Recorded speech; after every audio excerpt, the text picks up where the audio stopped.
Every dusk, a tall woman would come here, dressed in black, just like you, and where I would go to approach her, to talk to her, she would disappear.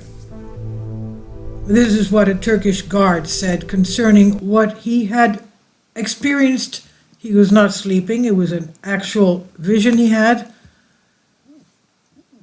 The elder father used to say, according to Father Gerasimus Phocas, when our patriarchs and ecumenical patriarch was begging for monks and nuns to be able to man the holy pilgrimages, the holy sites, so that the lamps of monasteries of Istanbul, the old Constantinople, do not go out.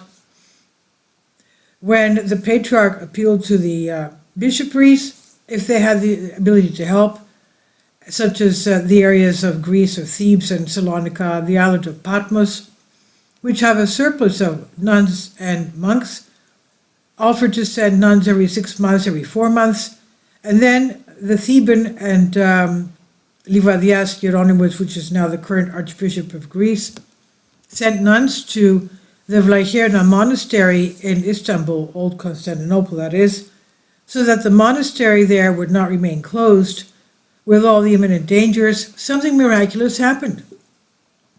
The Turkish guard, who was there, went to the nuns from Greece and said, "Every dusk a tall woman comes here, dressed in black, just like you, and where I would go to approach her to talk to her, she would disappear," he said. The woman who appeared there every dusk is the one who thinks of the world, who guards her city, that is the Mother of God, of Christ, even though there are few Christians left there, but there are also very many crypto-Christians. Therefore, no matter what they say, no matter what they claim, these places are all and will be Christian Orthodox for centuries to come. And their prayer to the Mother of God, Vlacherna. Vlacherna is called a Roman woman who goes out in the evening with a black headband and a hidden seraiki, and she strolls through the area of the city near the sea, Marmara, from the top of the Sarai for all to see. Miriam, the Mother of God, and my saint of Vlacherna, your tear like a blessing to enemies and friends alike from the first time, and everyone knows this, no matter how many keys the city has changed, the city is yours. And according to Wikipedia, Vlacherna was a suburb of the northwestern section of Constantinople, today Istanbul, the capital of the Byzantine Empire. It's the site of a water source, and a number of prominent churches were built there, most notably the great Church of Saint Mary of Vlacherna, that is the Mother of Christ. It was built by Empress Pulcheria around 450 AD, expanded by Emperor Leo 457 to 474 AD, and renovated by Emperor Justinian 527 to 565 AD in the 6th century. In the Byzantine era, the quarter is recorded as Regio 14 in the early 5th century, where it's recorded as being enclosed by a wall of its own. The quarter was connected to the city proper at the construction of the Theodosian walls by the Church of St. Mary, but the Church of St. Mary remains outside of these walls until 627 AD. The Emperor Heraclius, 610 to 641 AD, built another wall to enclose it. By that time, the church had become a major Marian shrine of the city, and the second most important church in the city of Constantinople after the Church of Holy Wisdom, Hagia Sophia, if only because the emperor's residence was nearby.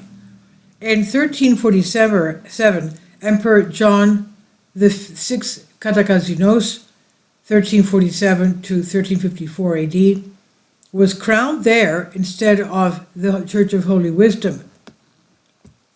South of the church and situated in the city's seventh hill stood the imperial palace of Vlacherna, which was first erected around 500 AD. And during the Komnenian period, it became the favorite imperial residence, eclipsing the older great palace of Constantinople on the eastern end of the city. Although the Latin emperors returned to the Bucolian Palace, The Paleologos emperors of the restored Byzantine Empire again used the Vlacherna Palace as their main residence.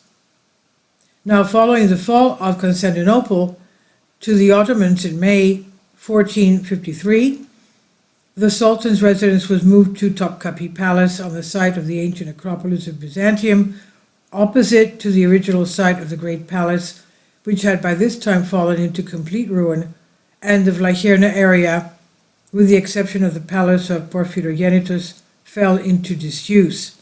During the Byzantine papacy, the portion of the Aventine overlooking the Greek quarter of Rome became known as the Ad Vlacherna or Vlachernas, according to Wikipedia. And this icon we see here is the Lady of Vlacherna, an icon of the Theotokos, the Mother of God, from that church of Vlacherna. Please leave your comments, and thank you for your support. Please support my Patreon account.